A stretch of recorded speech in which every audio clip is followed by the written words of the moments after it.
নবী করিম সাল্লাল্লাহু আলাইহি সাল্লাম বলেছেন, কোনো মুসলমানের জীবনে যদি কোনো মুসিবত আসে, কোনো বিপদ আসে, কোনো সমস্যা আসে, সঙ্গে সঙ্গে সে যদি ইন্না লিল্লাহি ওয়া ইন্না ইলাইহি রাজিউন পড়ে এবং আরেকটা দোয়া পড়ে, আল্লাহুম্মা জুরনি ফি মুসিবাতি ওয়াখলুফ লি খায়রাম মিনহা, আল্লাহ আমার যে বিপদ হয়েছে এই বিপদের বিপরীতে এর বিনিময়ে আপনি আমাকে সওয়াব দিয়েন, বিনিময় দিয়েন, এবং বিপদে আমার যে ক্ষতি হলো আপনি এর চাইতে ভালো কিছু দিয়ে আমাকে পোষায় দিয়েন। এই দোয়া যদি কেউ পড়ে তো আল্লাহ রাব্বুল আলামিন তার ওই বিপদে যা ক্ষতি হবে তার থেকে বেশি দিয়ে তাকে অবশ্যই পুষিয়ে দিবেন। উম্মে সালামা রাদিয়াল্লাহু তাআলা আনহা, নবী করিম সাল্লাল্লাহু আলাইহি সাল্লামের স্ত্রী, তিনি বলেন যে আমি নবী করিম সাল্লাল্লাহু আলাইহি সাল্লামকে কিভাবে পেয়েছি তোমরা জানো? অদ্ভুত ঘটনা, শিক্ষা নেওয়ার মতো একটা ঘটনা। তিনি বলেছেন যে আমার স্বামী আবু সালামা যখন মারা গেলেন আমি খুব বেশি ব্যথিত হলাম, মর্মাহত হলাম যে একজন ভালো সঙ্গী হারালাম, স্বামীকে হারালাম।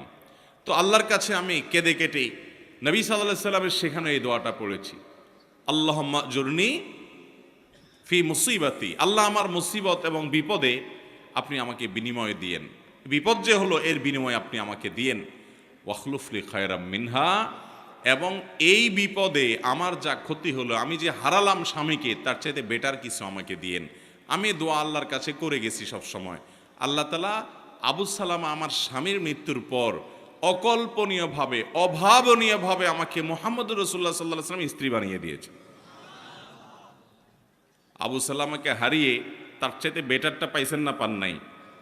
মুহতারাম হাজরিন, অতএব যেই কোনো বিপদে ইমানদারের ইমান যত মজবুত হবে সে তত বেশি হাসতে পারবে যে আলহামদুলিল্লাহ আমার রব আমাকে যে অবস্থা রেখে খুশি, আমি অবস্থার উপরে খুশি, এবং বিপদ যতই আসবে আমি সেটাকে ওয়েলকাম করব, বেসবর হব না, ধৈর্যহীন হব না।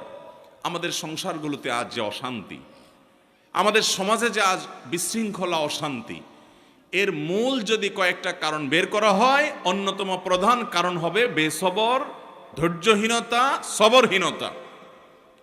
ঘরে ঘরে সংসারগুলো টিকছে না, ভেঙে খান খান হয়ে যাচ্ছে, প্রতি মুহূর্তে মুহূর্তে বিবাহ বিচ্ছেদের ঘটনা ঘটছে।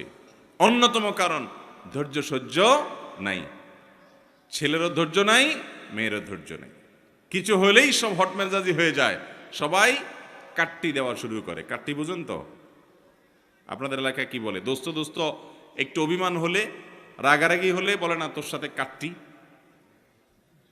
এই যে তোর সাথে আর কথা নাই। স্বামী স্ত্রীর মধ্যে আজকাল এই অবস্থা, প্রতিটি ঘরে ঘরে অশান্তির মূল কারণই হলো সবরহীনতা, যে ধৈর্য জিনিসটা আজ আমাদের কাছ থেকে নাই।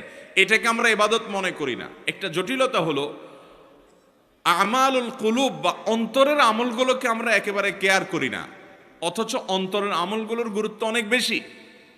আমরা বাহ্যিক আমলকে গুরুত্ব দেই, নামাজ পড়া বাহ্যিক আমল, সিয়াম পালন করা বাহ্যিক আমল, যাকাত দেওয়া বাহ্যিক আমল, তেলাওয়াত করা বাহ্যিক আমল, এগুলো বাহ্যিক অঙ্গ প্রত্যঙ্গ দিয়ে, চোখ মুখ হাত পা এগুলো দিয়ে করতে হয়। কিছু আমল আছে যে আমলগুলো অন্তরের ভেতরে লালন করতে হয়, এগুলো দেখা যায় না, এর ভিতরে সবর অন্যতম। এই